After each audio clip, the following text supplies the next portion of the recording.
하나님의 말씀 사도행전 3장입니다.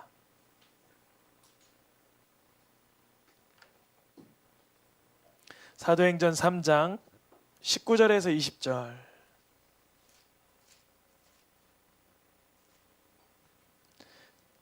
한 절씩 읽겠습니다. 그러므로 너희가 회개하고 돌이켜 너희 죄 없이 함을 받으라. 이같이 하면 새롭게 되는 날이 주 앞으로부터 이를 것이요 또 주께서 너희를 위하여 예정하신 그리스도 곧 예수를 보내시리니. 아멘. 우리가 올해 첫 한 달 전체 주제를 먼저 한번 읽어보겠습니다. 허물의 사함과 자복.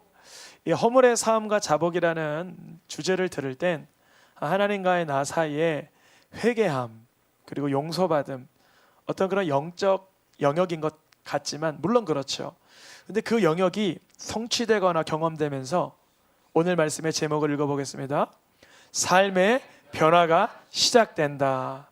삶의 변화가 그곳에서 시작되는 거예요. 우리는 이따 설교 중반부에서도 말씀드리겠지만 삶을 변화시키기 위해서 다양한 노력들을 하는데 그것은 일시적일 때가 매우 많습니다. 삶의 변화의 중심부에 계신 주님께서 우리가 허물을 고하고 자복할 때 근본적인 데서부터 우리를 변화시켜 주시고 성숙시켜 주시는 줄 믿습니다. 오늘 본문은 사도행전 3장에서부터 시작합니다. 3장 2절에 이런 사람이 있었어요. 나면서부터 못 걷게 된 사람. 우리 성도님들 여쭤봅니다. 나는 나면서부터 걸었다. 없으시죠? 없는 것 같아요. 저도 언제 걸었는지 모르지만 보통은 수개월 지나 걷습니다. 모든 사람들은 나면서부터 걷지 못하죠.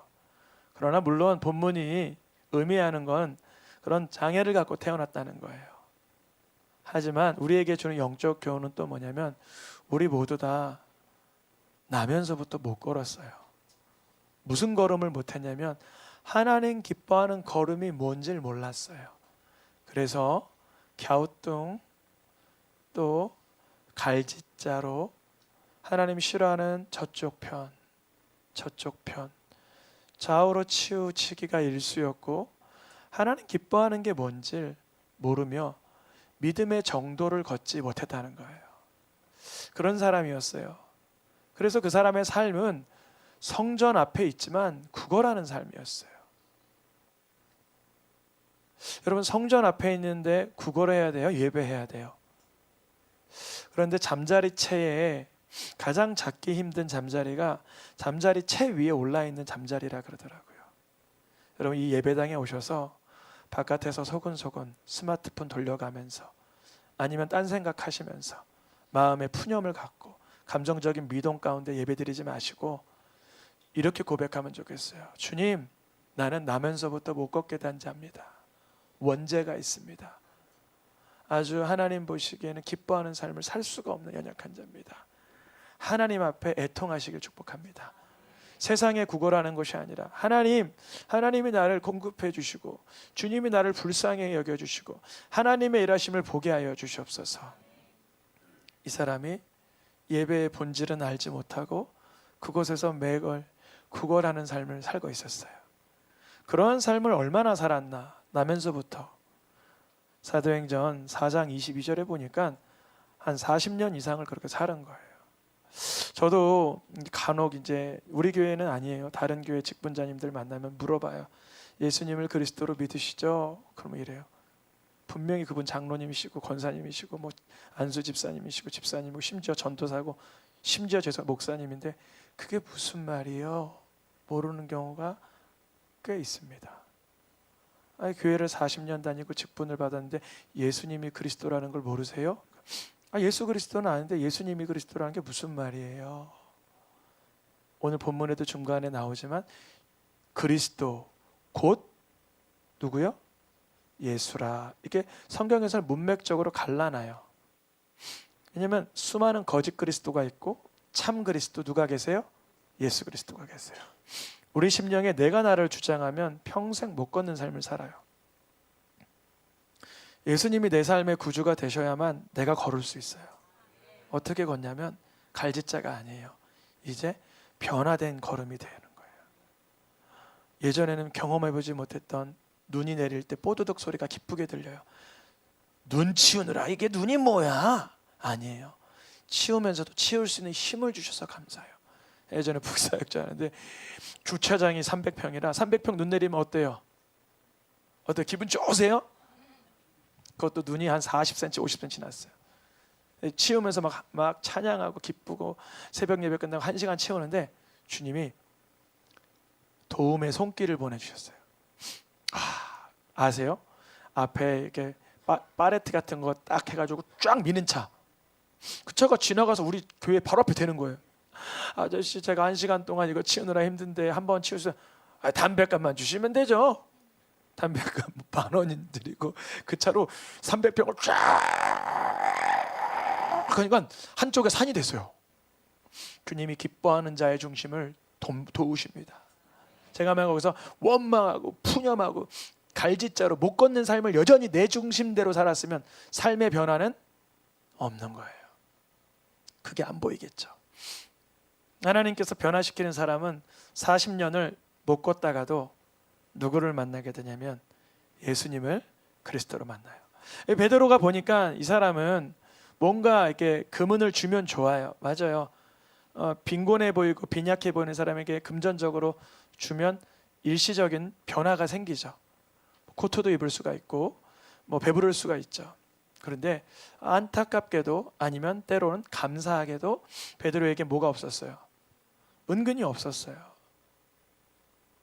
물론 은금을 이 사람은 바랐겠을 거예요. 근데 은금 없었어요. 그러니까 은금 없는 것도 뭐예요? 감사함이에요. 여러분 부모가 돈이 좀 없어서 자식과 함께 놀아주는 부모가 좋아요? 부모가 돈이 좀 많아서 나가서 카드 알아서 쓰고 놀고 와 하는 부모가 좋아요? 물론 선택이에요. 여러분 중심을 들여다보시길 축복합니다. 아버지와 함께 한다는 게 뭘까요? 금전으로 해결할 수 있는 부분이 아니었던 거예요. 그래서 물어봤어요. 나 은금 없어. 근데 내게 있는 걸 줄게. 이 사람일 거예요. 저리 가세요. 그럴 거예요. 은금 없는데 뭘 주려고? 난 40년 동안 은금만 바래서 살아왔는데. 근데 베드로의 호주머니에 뭐가 있었어요? 호주머니라 그러니까 호주머니? 예수님이 있는 건 아니고 그분이 호주머니에 그래서 최소한 예수님이 호주머니에 계시길 축복합니다. 마음이 없더라도 어떤 분이 이래요. 이거 올해 말씀 카드 주머니에 넣어두는데 귀찮다고 저쪽에 던지는 거예요. 말씀 카드가 귀찮으세요? 정말 지갑에 못 넣을 만큼 그게 무겁습니까? 열쇠고리에 그거 하나 걸기 힘든 부끄러운 존재입니까? 말씀 카드가? 전 그런 거 중심을 보신다 그래요. 주님이 작은 중심. 너 정말 하나님의 말씀을 올해 너가 받았다면 그 말씀을 어떻게 소중히 여기냐? 베드로는 은금은 없었지만 예수님이 최소한 호주머니에 계셨던 것 같아요. 그래서 베드로가 이러는 거예요. 나 은금은 없지만 내게 있는 분이 계셔. 여러분 옆에 있는 분 보고 내게는 예수님이 계십니다. 서로의 그 눈을 보시며 인사하는 거예요. 이게 다른 이마나 뭐 어깨를 보지 마시고 이렇게 하지 마시고 눈을 보는 거예요. 눈에 예수님 들어가라고. 내게 누가 계세요? 예수님이 계세요. 보니까 지금 완벽히 예수님의 지체가들이 다 되셨어요. 한 분도 빠짐이 없어요 지금. 왜냐면 이게 예수님이 여기 있으면 그 사람이 인사하면 그 사람에게 들어가요. 그게 누구냐? 베드로가 그랬어요. 베드로의 마음에 지금 은금은 없지만 예전에 베드로는 나 우에 앉아요 좌에 앉아요 그 생각뿐이었는데 이제 베드로는 은금 문제가 아니라 좌우의 문제가 아니라 예수님이 내 안에 오셨으니까 예수님과 같이 앉아 있는 거예요. 여러분 예수님 왼쪽이 좋아요? 예수님 오른쪽이 좋아요? 예수님 같이 앉는 게 좋아요? 예수님 무릎 위에 앉으세요. 애기들이 손주들이 다 할아버지 할머니 어디 앉으려 그래요? 막 서로 엉덩이 밀잖아요. 예수님의 품 안에 있는 베드로가 이 40년 된 그 구걸하는 인생을 보니까 주고 싶은 거예요. 예수님의 이름으로 일어나세요. 걸으세요. 물론 베드로 의사 아니에요. 무슨 뭐 마술사도 아니에요. 그런데 베드로에게는 그 통치하시는 하나님의 능력이 예수께 있는 걸 아는 거예요.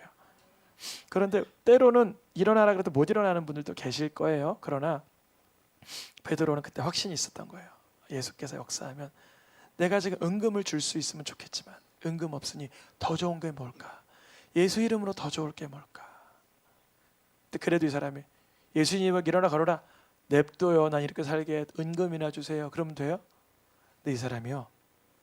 이 말을 선포하니까 곧 무엇을 얻었냐면 사도행전 3장 7절에 무엇을 얻었어요? 곧 힘을 얻었어요. 누구의 이름에 힘을 얻은 거예요?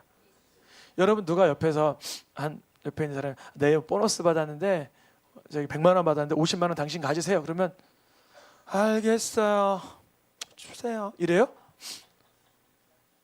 자식이 엄마 나 첫 월급이야. 나 200만 원 받았는데 엄마 100만 원 딱 띄워드릴게. 그러면 알았다. 주든지 말든지. 그래요? 고맙다 얘야. 이번 달 생활비가 필요했는데 고맙다 얘야. 뭘 얻어요? 힘을 얻는 거죠. 근데 그 돈이 나에게 이렇게 보약처럼 딱 꼽아져 가지고 힘이 빡 솟는 거예요?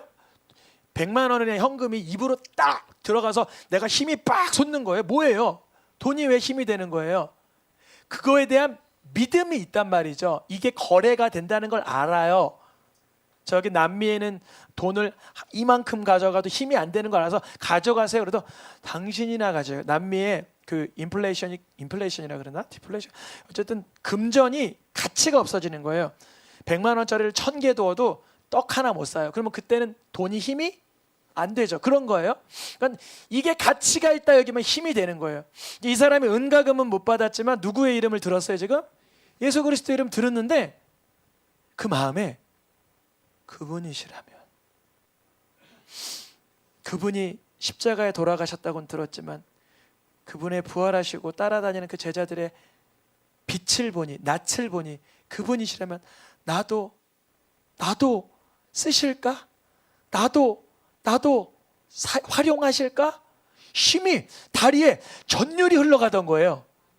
여러분 보너스 받은 자식이 절반을 내어줄 때 뇌 뒤쪽에서 이렇게 혈액이 올라가면서 힘이 솟는 거예요. 진짜 이건 생물학적으로. 근데 예수 이름을 들을 때 여기에서 혈액이 빡 올라가면서 힘이 솟기를 축복합니다.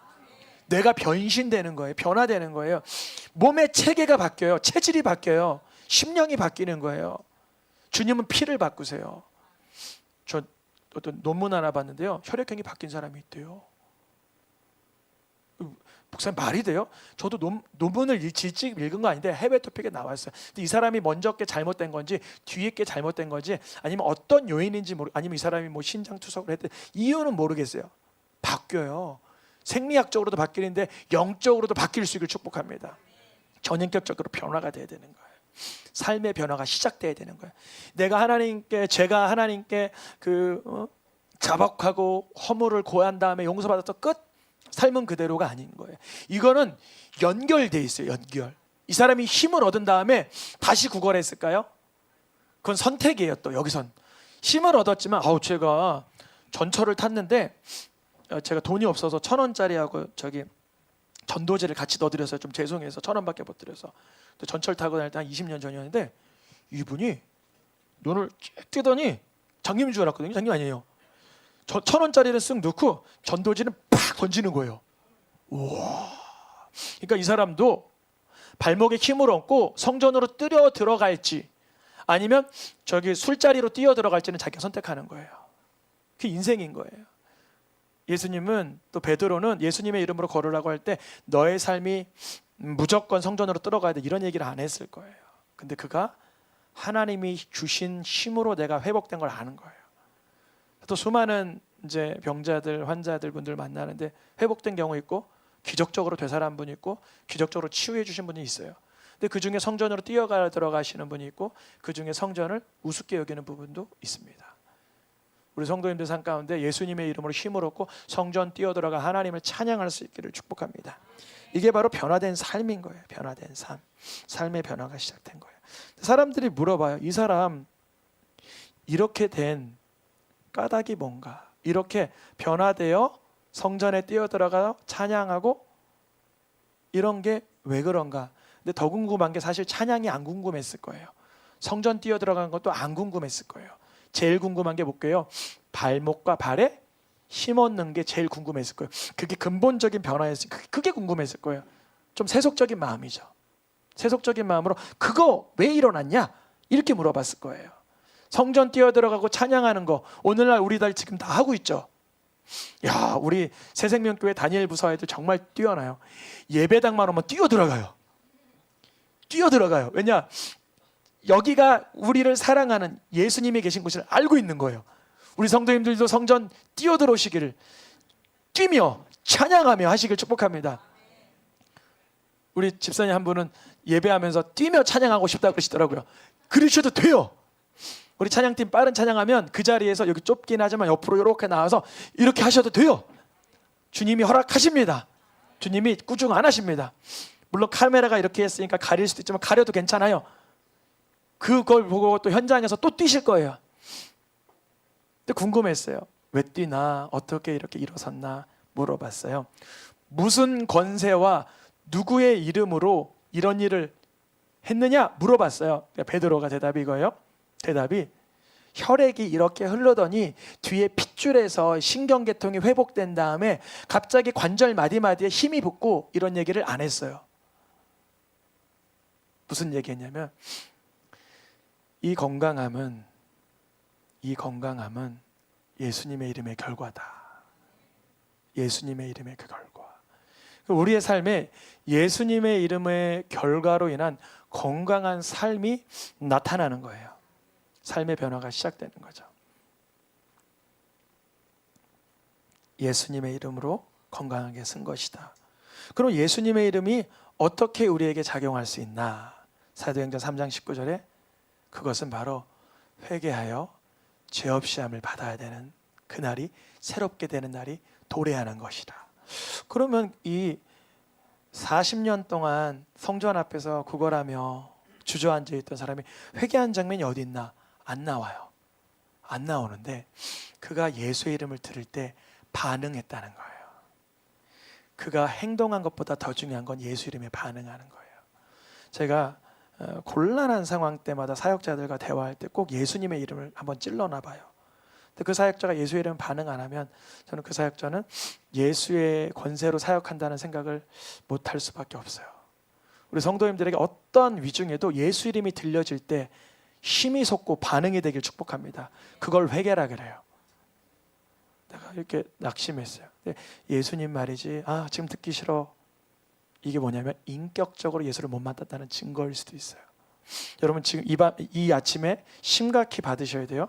이 40년 동안 못 걷던 자는 예수 이름에 뭘 얻었어요? 힘을 얻었어요. 그런데 우리가 40년 믿음 생활하면서 예수의 이름으로 힘을 얻어본 경험이 없다면 죄송하지만 회개가 없었다는 거예요. 이 죄인은, 우리도 죄인이죠. 이 병자는 나면서부터 못 걷던 이 사람은 말이죠, 예수의 이름을 들을 때 반응이 돼. 물론 그가 걸은 게 가장 기적이겠죠. 걸은 거. 근데요, 사실 성경적으로 보면 걸은 거보다 더 기적은 그가 예수를 통하여 힘을 얻고 성전에 들어가 주님을 예배한 삶이에요. 그게 영원한 천국인 거예요. 그가 설령 걸으려고 했는데 힘은 들어갔으나 안타깝게도 걷지는 못하였지만 그가 기어서 예배당에 들어가 찬양하였다. 기적 아닌 것 같죠? 근데 성경에서는 그걸 더 기적이라 그래요. 우리 성도님들 삶 가운데 물론 우리의 외형이 변화되면 좋겠어요. 그런데요, 성경에서는 내면의 변화를 그렇게 말하고 있어요. 내면의 변화, 심령의 변화. 잠언 28장 13절, 자기 죄를 뭐하는 자? 숨겨요. 나의 혈기, 교만, 오만, 완악, 푸념, 절망, 근심, 염려를 숨겨요. 그런 삶은 뭐하지 못해요? 다 막히는 거예요. 근데요, 자기 죄를 뭐하는 자요? 주님, 나의 교만, 혈기, 완악, 무질서, 연약함, 허망함, 염려함, 두려워함. 목사님 왜 두려운 게 왜 죄?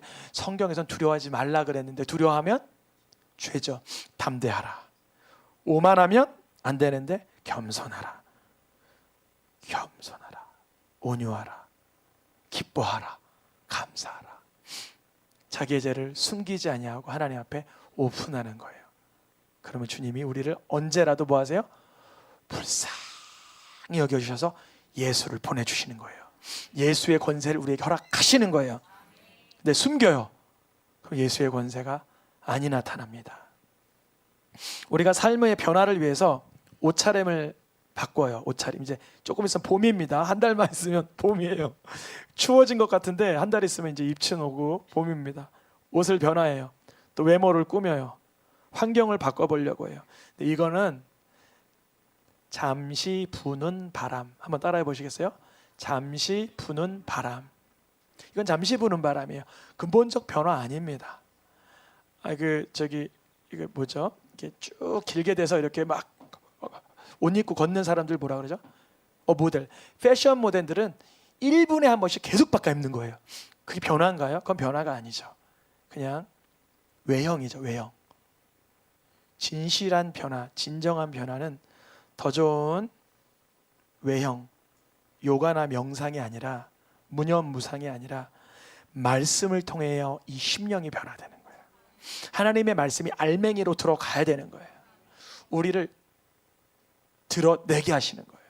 드러낸다는 게 누구한테 오픈해서 이렇게 뭐 발설한다는 게 아니라 주님 앞에만 자복하는 거예요.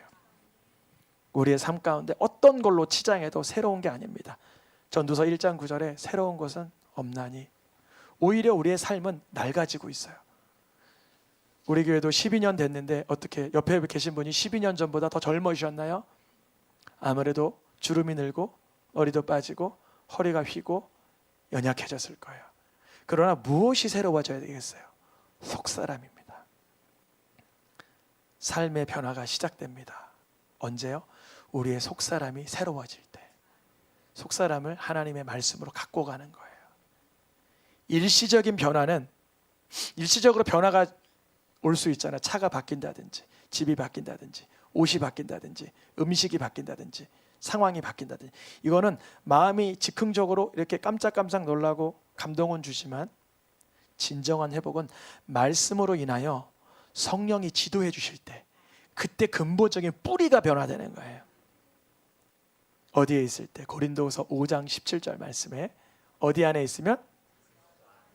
그리스도 안. 그러면 우리는 믿음이 좋은 분들은 예수님이구나 이렇게 알아요. 모르는 사람이 있어요. 아까 사도행전 3장 4장에서 모르는 사람들이 있었어요. 이 사람이 왜 건강해졌냐? 왜 예배하는 자가 됐어? 누구의 이름과 누구의 권세로 한 거야? 물어보니까 베드로가 뭐라고 대답했냐면 사도행전 3장 19절, 사도행전 3장 20절 말씀에 그래, 이 사람이 회개하고 죄 없이 하여 이렇게 새롭게 되는 삶을 경험하게 되는 거는 그리스도 안에 있기 때문이야. 근데 그리스도는 누구냐? 곧 예수다, 이런 거예요. 이거는 충격적인 발언이에요. 목사님 맨날 교회에서 그리스도 예수인데요. 아니요, 이 시대는 그리스도가 곧 예수다 이렇게 말하면 사형감인 거예요. 사형감. 오늘날에도 북한에서 요새 그 영화 신의 악단인가 이런 걸 보면 예수 찬양하면 어떻게 돼요? 바로 사형, 총살인 거예요. 즉결해도 뭐 그 사람들은 괜찮다 이런 거예요. 근데 우리나라에서 그리스도가 누구냐? 그럼 우린 누가 뭐라 그래도 대답할 수 있어야죠. 뭐라 그래요? 예수. 그러면 그리스도가 예수인데 그럼 그리스도가 뭐냐? 내 삶을 주관하실 분, 내 마음을 감당하실 분, 내 인생을 선장이 되어서 그 키를 돌리실 분, 예수라고 말하는 거예요. 근데 내가 안 이끌고 싶어, 내가 하고 싶어, 내 감정, 내 성격, 내 완악함, 내 중심, 내 성향대로 살고 싶어. 그러면 그리스도가 누구예요? 난데? 나예요. 나. 내 기분, 내 성향, 내 취향, 내 중심인데요. 근데 이제부터 선포하시고 축복합니다. 그리스도가 누구세요? 곧 예수입니다. 이 40년 동안 주저앉아 있었던 나면서부터 걷지 못한 인생은 예수를 바라보니 삶의 방향성이 회복된 거예요. 우리도 마찬가지입니다. 무엇을 바라보며 살아야 되나? 왜 살아야 되나? 어찌 살아야 되나?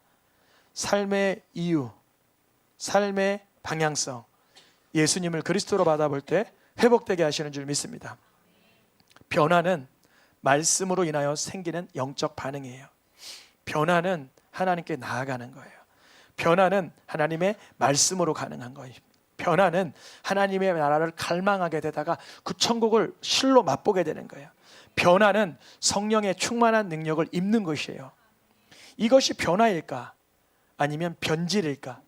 잘 구분이 안 되면 이렇게 물어보시면 돼요. 변화는 내적인 근본적인 변화라면 외형을 바꾸고 겉모습을 바꾸시는 거냐면 그건 변신이에요. 나랑 상관없이 그냥 다른 그 연기하는 거예요. 이렇게 화장하는 거죠. 나를 감추는 거죠. 내면이 먼저 회복되시길 축복합니다. 컨디션이 좋지 않은 자동차가 있다고 해볼게요. 외관을 막 꾸며줘요. 그런데 그 자동차는 여전히 나아가지 못하는 고장난 차예요. 연료가 없는 차 아무리 닦아줘도 나아가지 못하죠. 그러니까 우리의 심령에 힘을, 연료를 주는 분, 우리의 심령을 고쳐주시는 분, 예수를 그리스도로 만나시길 축복합니다. 하나님의 변화는 속사람을 먼저 변화시키고, 물론 믿음 너무 없는 사람에게는 외형을 먼저 변화시켜주세요. 어떤 사람처럼 위에서 친구들이 쭉 내리니까 중풍병자, 얘들아 이 사람 걷게 하는 게 더 쉽냐, 죄 없다라고 말 한마디 해주는 게 더 쉽냐. 속으로 알죠. 걷게 한다는 게 말이 돼? 저렇게 누워있는 인생을.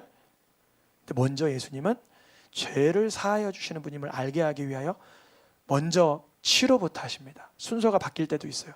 그런데요, 순서 바뀔 때 반드시 두 번째 더 본질을 놓치시면 큰일 나는 거예요.